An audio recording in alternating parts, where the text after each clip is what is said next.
Did Busta Rhymes really slap Diddy at the Bet Awards?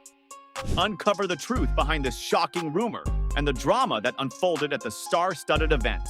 What actually happened? Busta Rhymes accepted a Lifetime Achievement Award at the 2023 BET Awards. With a moving speech, comedian Marlon Wayans announced Busta Rhymes, calling him a brilliant musical force. Every song this man has done, he's been a part of other people's hits and been stealing hits for years, Wayans said. If you know Busta, we are all happy for Busta in this room because everybody knows he deserves it. He's a good brother, a great dude.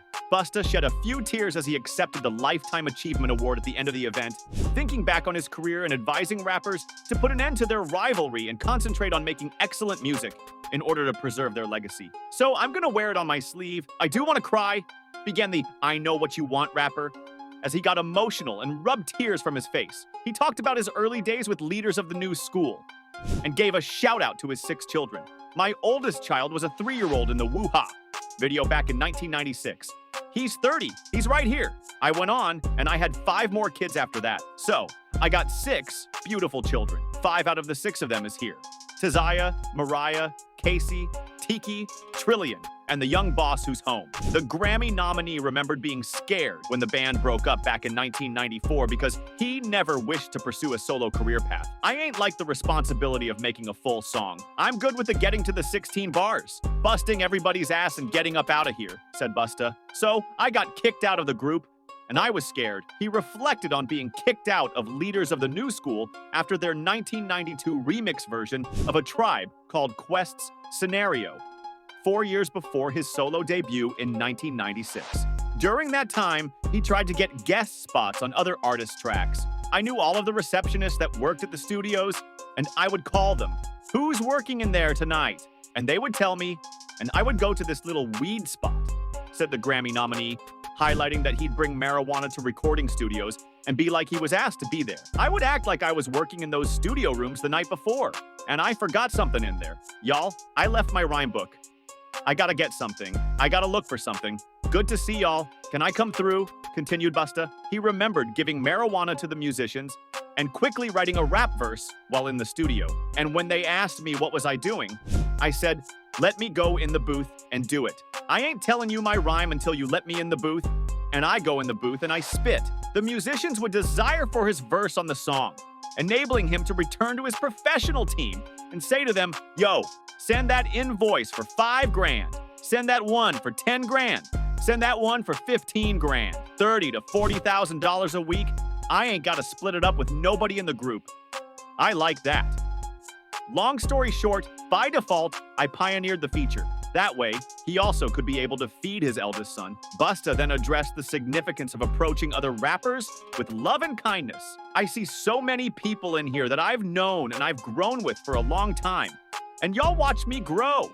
And I love y'all, and I know y'all love me, but I'm a real giver of love. Sometimes I know I might overwhelm you. I want to hug you and I won't let you go. I shake your hand. After showing gratitude to a few individuals who have stood by him, he urged rappers to stop the petty beef. Y'all messing up the bag.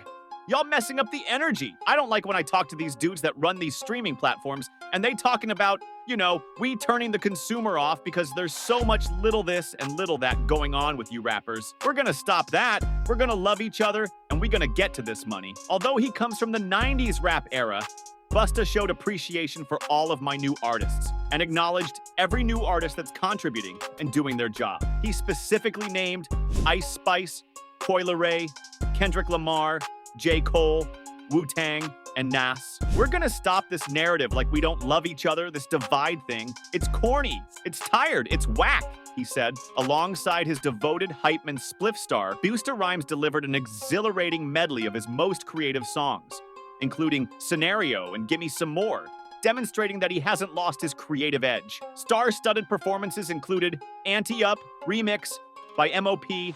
and Remy Ma, Touch It Remix by Swizz Beatz and Raw Digga, and a mashup of Coi Leray's song Players with Busta's Put Your Hands Where My Eyes Could See, which includes its samples. Busta concluded with a dancehall performance that included Supercat, Cuddy Ranks, Dexta Daps, and spice as a nod to hip-hop's Jamaican roots. However, in the middle of his speech, he said, "I'm a real giver of love," he said. "Sometimes I know I might overwhelm y'all. I want to hug you, and I won't let you go.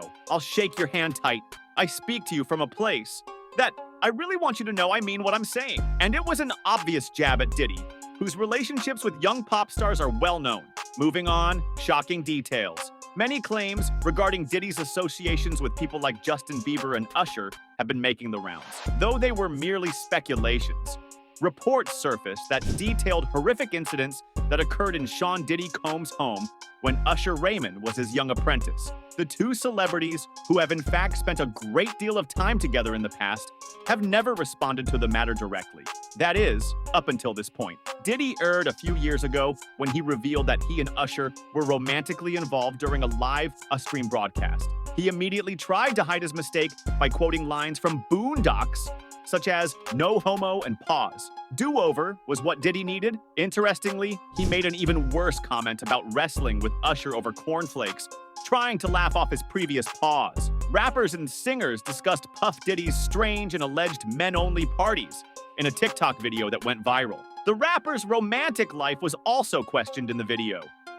In the first half of the video, Jamie Foxx discusses Sean Puffy Combs' allegedly exclusive events for guys in an interview. Rappers like 50 Cent made fun of Puffy for supposedly hosting events only for guys, especially younger men, alluding to Usher's alleged involvement in Flavor Camp. Furthermore, R&B phenomenon Usher discusses his early years in New York City in an interview with Howard Stern and co-host Robin Quivers. This includes his choice to live with Puff Diddy in his adolescence, as well as the get-togethers and celebrations they had at the so-called Flavor Camp. Usher mentioned Flavor Camp when he appeared on the Howard Stern show. Usher gave no details, but acknowledged that he was aware of the lifestyle and that he wasn't sure he would fully embrace it because of how pretty wild it was. As previously mentioned, there was an indication later in the video that when Usher was just 10 years old, he and Sean Puffy Combs used to fight over Frosted Flakes and share a bed. There have been rumors that Diddy spent 48 hours with Justin Bieber when he was a teenager. Diddy's relationships with Justin are questionable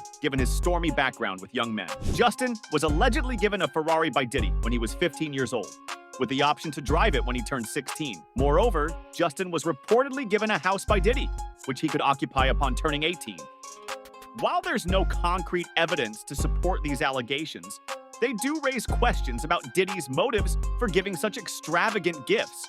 Some wonder if Justin's past substance abuse issues were influenced by these gestures, possibly leading him towards activities inappropriate for his age. This underscores the importance of providing young celebrities with proper parental guidance and protection, especially in potentially dangerous situations.